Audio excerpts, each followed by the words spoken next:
Namaskar learners. I am Bharati Sarkar and I am going to talk to you about natural environment. I think by now you know that the life is organized so beautifully, beginning from molecules to what is known as the biosphere. Now what is the biosphere? Biosphere is that part of the earth which can sustain life. Now beyond the biosphere, earth still goes on, but then there is no life beyond the biosphere. You all know that bios means life and you know that earth is round, therefore biosphere is that part. Now this biosphere has what is known as the natural environment. So what is natural environment? Natural environment is the environment which surrounds us all over the earth, and this natural environment has many what are known as biomes. Biomes are large areas which have characteristics of their own, and biomes contain large number of ecosystems. So please remember that ecosystem is a very important unit, and it's the ecosystem which is found not only on land but also in water. So it's a limited environment in which there are physical characteristics which are typical of the ecosystem, and an ecosystem also has its own characteristic fauna and flora. So let's think of an ecosystem. Pond is an ecosystem, desert is an ecosystem, forest is an ecosystem, the river is an ecosystem, the sea is an ecosystem. By now you must have understood that they are limited areas which have characteristics of their own. They have their own physical characteristics, like the depth to which sunlight may penetrate, like the extent of humidity, like the temperature variation. These are all physical factors. Now apart from the physical factors which form what is known as the abiotic component of the ecosystems, this ecosystem also has a biotic component. Again, I told you bios means life. So that's the living component of an ecosystem, and that consists of many communities of different kinds of organisms.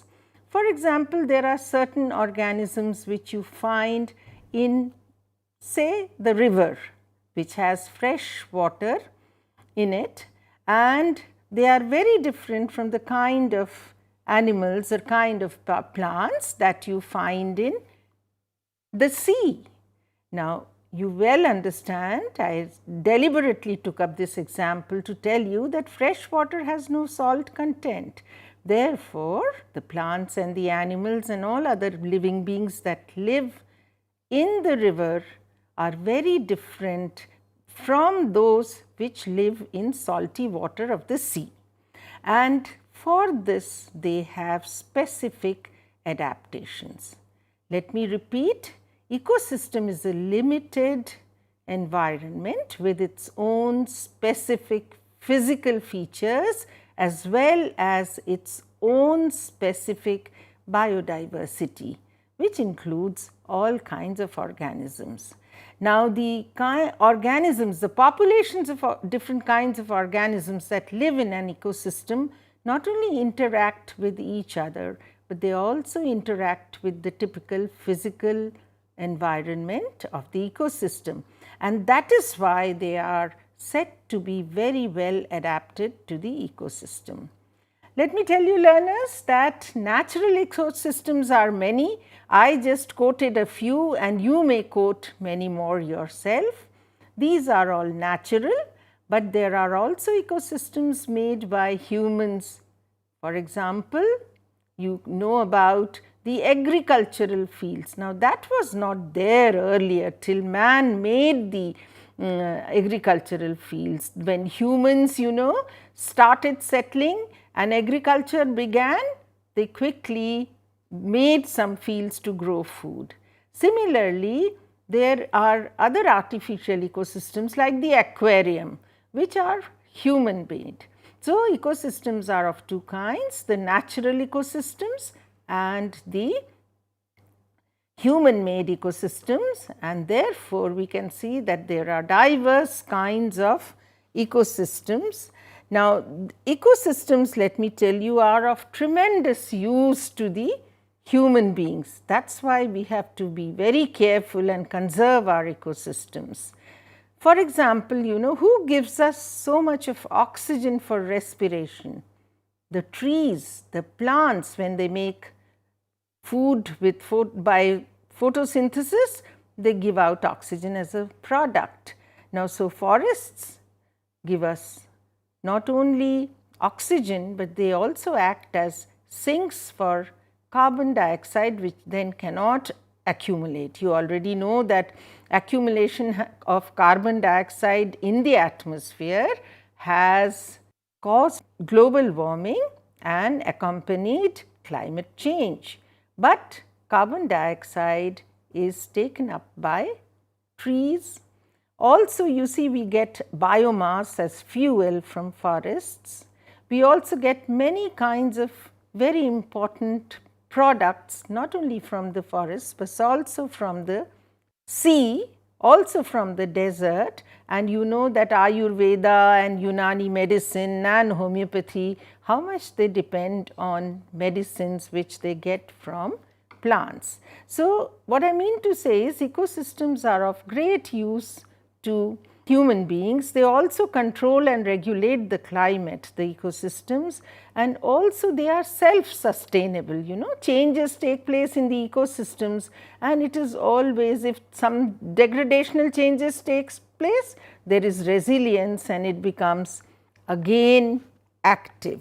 Now, apart from that, I want to tell you that they are self-sustaining, as I just explained to you, and the objectives of going through this lesson today will be therefore study of the ecosystem, its characteristics, then study of the biogeochemical cycles which are intimately related with the ecosystems, the typical food webs and the food chains which are a characteristic feature of any ecosystem. Every ecosystem has its own food chain and food web. Then I just told you about animal adaptations, plant adaptations to the ecosystem. We will talk about that. Another topic that we will take up will be the population interactions. That means interactions between different kinds of organisms within the ecosystem. And lastly, we will talk something about population growth. We all know that there is a particular pattern in population growth.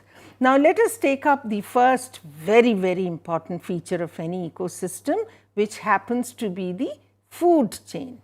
Now, what is a food chain? Food chain is a chain of different kinds of organisms which have a relationship of being eaten and eating. What do I mean by this? Supposing you think of a grassland. Okay? Now, a grazing food chain, you know that grazing means eating grass, consists of grass. Who eats the grass? The deer eats the grass. Who eats the deer? The lion eats the deer. So, this is a food chain made of grass, deer and lion. You can see that there are 3 different steps in this food chain. Similarly, let us think of plants which the insects eat. Now, the insect is then eaten by the frog, and frog by, say, a vulture or a snake. Now, this has some say 4 levels. Therefore, a food chain is usually linear. It may have 3 levels, or it may have 4 levels, or it may have even up to 5, but not many more. And you will just soon understand why this is so. I just wish to tell you now about these levels. They are known as trophic levels. In biology, we understand trophos to mean feeding. So, these are feeding levels, and the first level is the level of the plant material. Now, in the land, it will be say the grass or the plants or the herbs. So, these are called the producers. What do? They trap solar energy and undertake photosynthesis. They take carbon dioxide from the atmosphere, water from the soil, and make glucose, which turns into starch. Now, when they do this, they have actually prepared food not only for themselves, but directly or indirectly for all other organisms that live there. So, grass or plants, the green kingdom plantae forms the first trophic level, which is known as the producer. The producers produce the food, then who consumes it? First level of consumer, but second trophic level, which are the consumers. Think of the grass. Grass is eaten by the deer. So, deer or the goat, they form the consumer. Producer, then the consumer, which is of the first level consumer, then it is eaten up by the lion, which is at the second level of, or the second consumer. You may call them primary consumer, secondary consumer. Now, in this way, the energy passes through food from one trophic level to another. Now, who out of these gets the largest amount of energy? Naturally, the producer, because it traps energy from the sun, the solar energy. And supposing it traps some 10,000 joules of energy from the sun, when that energy passes on as food to the consumer, the primary consumer, already 10% of the energy would have been lost. Lost in what? Lost in the metabolism of the consumer itself, and some amount is always lost in as heat. Therefore, in a food chain, when we pass from producer to primary consumer to secondary consumer to tertiary consumer, in other words, we pass from first trophic level to second to the third to the fourth, the energy is lost. By how much? By 10% at each level. Therefore, 10,000 joules at the second level becomes 1000 joules, and so on, 100 joules. So, the tertiary consumer or the last consumer really gets the least amount of energy. This 10% loss is really a fixed amount lost in nature. Now, having talked about the food chain and the energy transfer, let me also talk about the food webs. I should have also told you that not only are these food chains on soil or on grass, so grazing food chain or terrestrial food chain, there are also food chains in water, which we called aquatic food chain. For example, algae and diatoms eaten by small shrimps, shrimps eaten by prawns, prawns eaten by fish, fish eaten by larger fish, and so on and so forth, with a 10% loss of energy at every level. You will also find that there are large number of food chains occurring in an ecosystem, and they also are interconnected. How are they interconnected? For example, say the shrimp may be eaten by a larger prawn or even by a small fish. Therefore, it has two connections now. It becomes part of the food chain where it is eaten up by the fish. It is also part of the food chain which is eaten up by the prawn. And therefore, such connections of food chains is known as food web. Having told you about food chains and food web and also energy, I want to tell you that in the PowerPoint presentation that you have in your possession, you shall see pictures illustrating the different kinds of food chains, the food webs, and also presented in a different manner. For example, the energy loss is called the energy pyramid. I just told you that the energy is lost as we go up from one level to the other. So, it forms a kind of a pyramid. So, they may be shown as pyramids. Sometimes there are pyramids of number, sometimes there are pyramids of energy, sometimes there are other pyramids which show the density, etc. And therefore, the presentation may be in the form of pyramids. Now, these are all different ways in which we study ecology, which is the science of environment. Next, let us go over to what is known as the biogeochemical cycles. You know what is a cycle?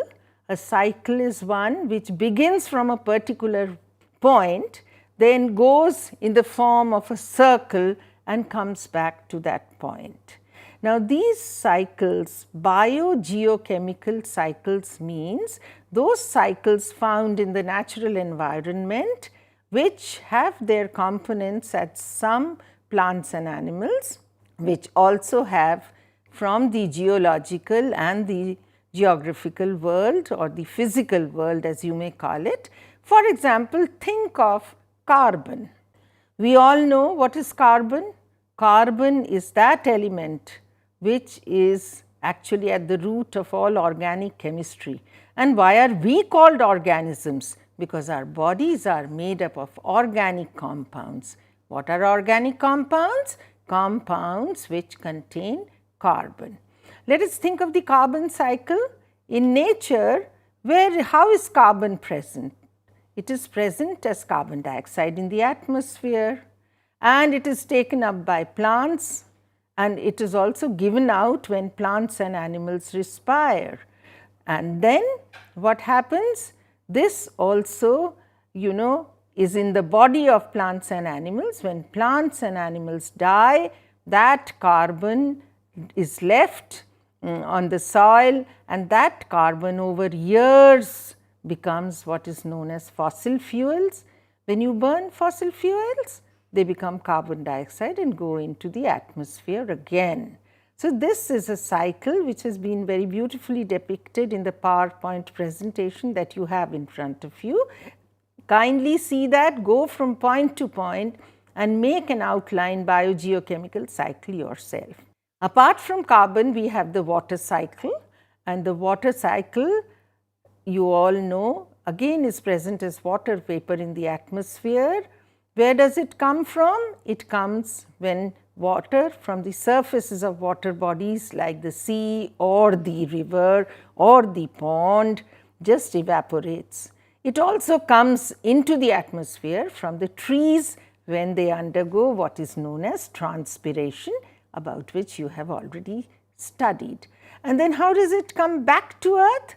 It comes back when the water vapor forms clouds, and the clouds are full of water drops, and what is known as precipitation. Precipitation takes place, water falls as rain. When it falls as rains, it goes into the water bodies or even below the soil in what are known as aquifers, which are between the rocks underwater, and so on. So, what happens is that water also undergoes a cycle. Similarly, you can see that there is a nitrogen cycle, and nitrogen cycle is again nitrogen is in air, then several kinds of bacteria fix it into plants, and also it is fixed into the soil through lightning, and then different kinds of bacteria convert it into ammonia and so on and so forth. It also comes from the urines and feces of different animals and also plant decay, and again comes to the soil. So, if you take a look at the nitrogen cycle, it is absolutely clearly shown how it undergoes a cyclic change from one form to another form and remains maintained in the atmosphere. You know that plants cannot live without nitrogen because nitrogen forms the amino acids. And what do amino acids form? They form proteins, and all bodies, irrespective of whether they are plants or animals or bacteria or fungi or protoctists, they all need proteins as structural parts of their body. So, proteins are important and they are formed from amino acids which form from nitrogen. So, nitrogen is a very, very important element again. Similarly, we have oxygen, we have the phosphorus cycle, the oxygen cycle and so on, but possibly we have put only these 3 cycles so that you get a general idea of what biogeochemical cycles are all about. Now, if you remember right in the beginning, I was talking about adaptations. Let us talk about adaptations. What is an adaptation? Adaptation is the body form or the body function which helps to adjust to the physical environment or to the ecosystem in which a particular organism is living. Now, if you think of the plants, what we see all around us are what are known as the mesophytes. Now, mesophytes are the ordinary plants. You can see they have leaves which have stomata on both sides, and they have also well developed woody stem. They have roots which can go up to a certain extent to get water. If you think of those which live in the desert, we call them xerophytes. You've all seen cacti and succulents. They don't have any leaves. Why? Because their leaves have all been converted into little spines. So, that is the adaptation, leaves converted into spines. Spines will keep away and protect them from those animals which will come and attack them, and also spines are not flat leaves like others. So, there is paucity of water, there is scarcity of water. If there is scarcity of water, they have to conserve water, and therefore, there are no leaves as such like the other leaves which will give out water vapor as transpiration. Similarly, there are the hydrophytes which live in water, which do not need very long roots. So, they have shorter roots, they have spongy stem, and they have leaves which help them in floating because they do not have any soil to hold on to. So, smaller roots, and also they do not have to go very far. The roots do not need to go far to fetch water. They have smaller roots and their leaves help them in floating on the surface. So, mesophytes, xerophytes and hydrophytes. Now, what about their counterparts, the animals? We know that there are animals which can run on the ground and which their feet are modified or adapted rather. You know, all this happens through evolution. Actually, so to say, we can just mean that evolution always leads to adaptation. When evolution happens, the kind of animal or plant which comes into existence is very well adapted to the ecosystem in which it lives. Think of the camel, it lives in the desert. Now, camel, what does the camel do? It is able to have some fat stored in its hump to get energy. It does not get water for many long distances. So, it really does not need water. So, we were talking about the camel. So, it is adjusted and adapted to life in a desert. You can think of the fish which live in water, and they have aquatic adaptations like a streamlined body, fins for moving around, a well developed tail fin for balancing in water, and they have gills for respiration. Similarly, if you think of those animals which live in very cold climate where the temperature is very low, their bodies are very well adapted for insulation. So, we were talking about those which live in very cold climate, and others, there are arboreal animals which are adapted to living on trees. They have prehensile fingers. Prehensile means able to fold on themselves to catch the tree branches, and so on. So much about adaptations. Now, next I will talk about population interactions. I told you that many populations form communities within the ecosystem and they interact with each other. Let us see how they cooperate with each other. Have you ever seen on the road a buffalo standing and chewing the cud with crows sitting on its back? Now, crows just sit there to rest, and therefore, this is a kind of a mutual cooperation between the two without much stakes involved. So, this is called mutualism. Mutualism is a kind of population interaction. Then there is symbiosis, in which two different kinds of organisms will live together and or be together for some time and be of mutual help. Think of the bees. The honey bees go long distances to collect nectar. They collect nectar from the flowers and the flowers get pollinated in return.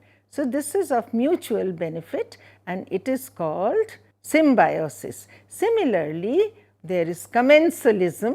In fact, the crow and the buffalo was more a commensal than a mutual or a mutualism example. For example, you can talk of the lichens, where it's a alga and a fungus living together. The fungus is of great help to the alga in protecting it and also in collecting some minerals and water for it.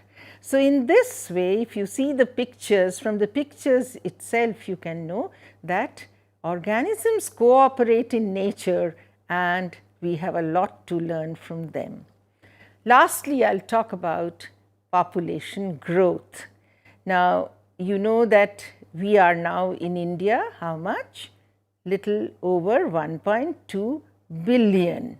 So, what does it mean? What does a population mean?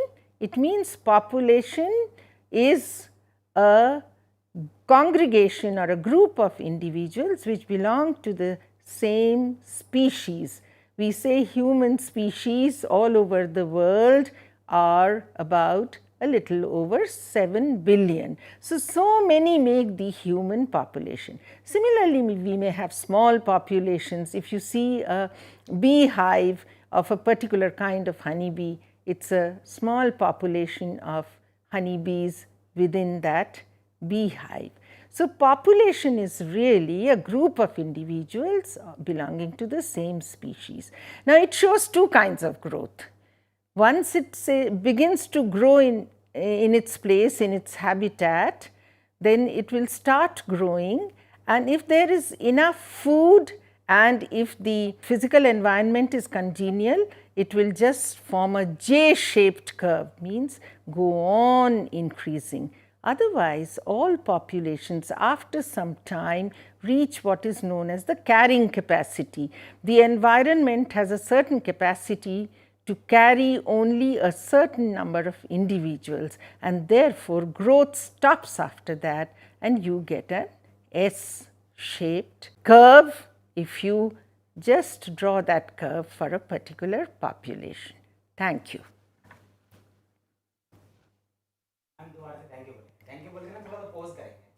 अच्छा.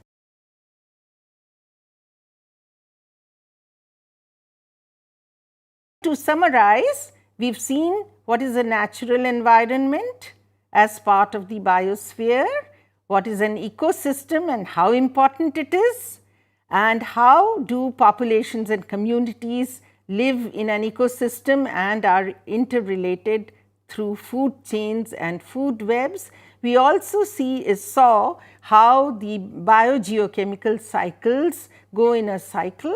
We also studied a little about how populations interact with each other and how plants and animals are adapted to the ecosystem. And lastly, we studied a little about the two kinds of population curves, the J-shaped when there is enough food and S-shaped when food is limited. Thank you, learners.